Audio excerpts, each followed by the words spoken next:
Hej, Håkan här. I det förra klippet så slutade vi med Jerusalems tempel och talade om hur viktig just Jerusalems tempel var inte bara för Israel utan för hela världen. Det var där som himmel och jord möttes. Det här klippet så ska jag visa på några årtal som jag tycker du behöver känna till och kanske till och med kunna. Du har de där 931 före Kristus, 722 och 586 före Kristus. Jag ska återkomma till de här talen och beröra dem i det här klippet.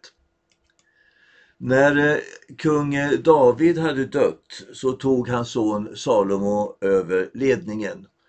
Och då på 1000-talet så blomstrade Israel. Det hade ju inte skett utan inre och yttre motstånd. Men framgångarna var obestridliga.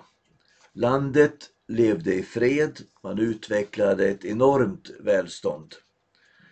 Kung Salomos regeringstid beskrivs i första kungaboken, de 11 första kapitlen. Och det är tempelbygget som står i centrum. Men här finns också andra byggnadsverk nämnda. Och det finns handel, det talas om handel, det talas om hantverk.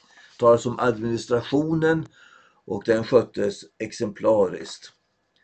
De starkaste bevisen för välståndet får vi egentligen inte från skriften utan från arkeologin.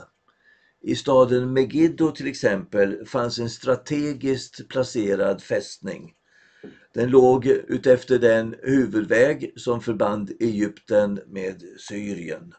Och utgrävningarna vid Megiddo visar till exempel att kung Salomo hade plats för 450 hästar och 150 vagnar i stallar och i vagnsskjul.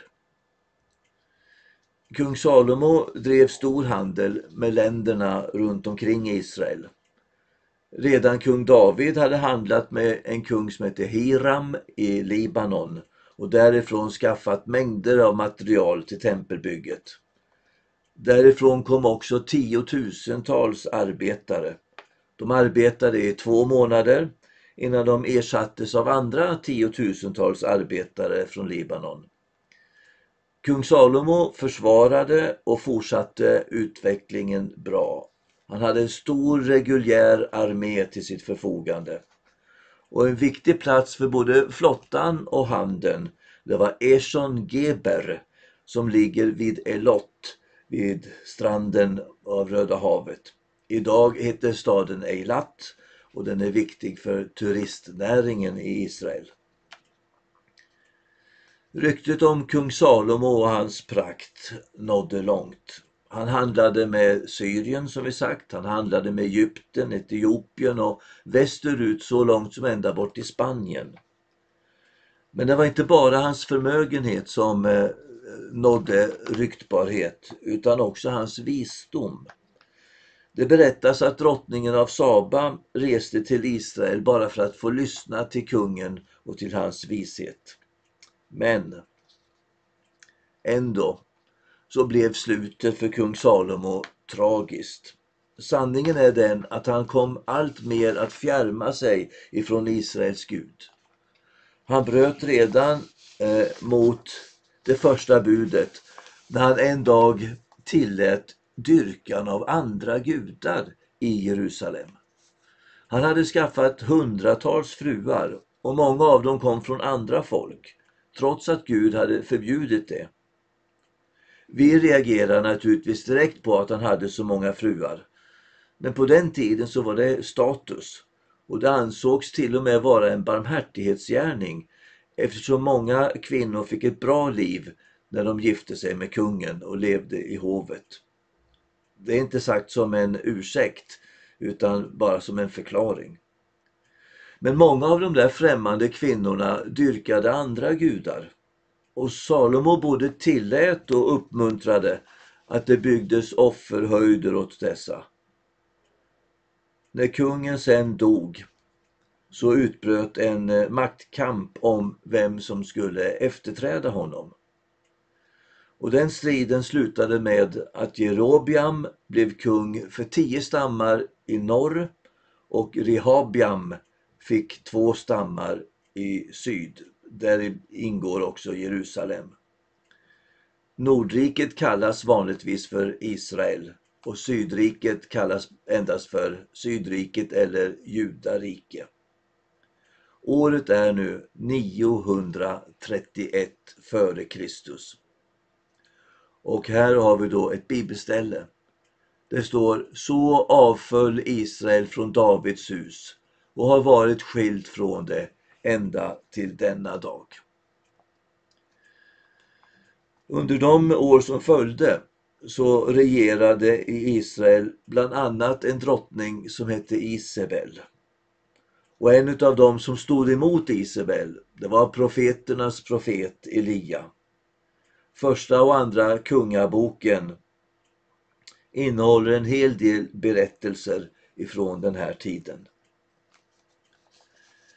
Vid den här tiden så växte det vi kallade för tvåflodslandet tidigare. Alltså landet mellan Eufrat och Tigris, det som hette Mesopotamien, växte och bytte namn till Assyrien. Det där riket växte sig västerut och söderut. Så Assyrien erövrade först Syrien och sedan hotade det Israel längre söderut.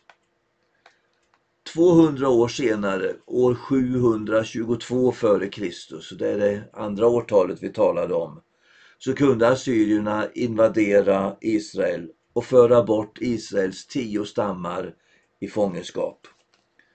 De 2 stammarna i syd, alltså Juda och Benjamins stam, de klarade sig tills vidare. Det var sannolikt kung Hiskias förtjänst att de klarade sig. Och vid hans sida verkade profeten Jesaja. Profeten Jesaja försökte stå emot sekulariseringen som ägde rum i Jerusalem och i Judarike. Men förmodligen så var det bara en tidsfråga innan också stammarna i syd skulle krossas. Kung Salomo, han hade aldrig avskaffat templet och dess offertjänst. Det hade fortsatt. Men han hade som sagt tillåtit avgudadyrkan. Det var först när Josia blev kung som Judarike började andas optimism igen. Josia lärde känna Herren när han växte upp och vid 20 års ålder så inledde han ett religiöst reformarbete. Då plockade man fram Moseböckerna på nytt och läste ur dem. Man restaurerade templet och hela folket samlades när Josia läste ur Moseböckerna. Det där kan vi läsa om i andra konungaboken 22 och 23. Och då är vi på 620-talet före Kristus. Vid den här tiden så uppträder också profeten Jeremia.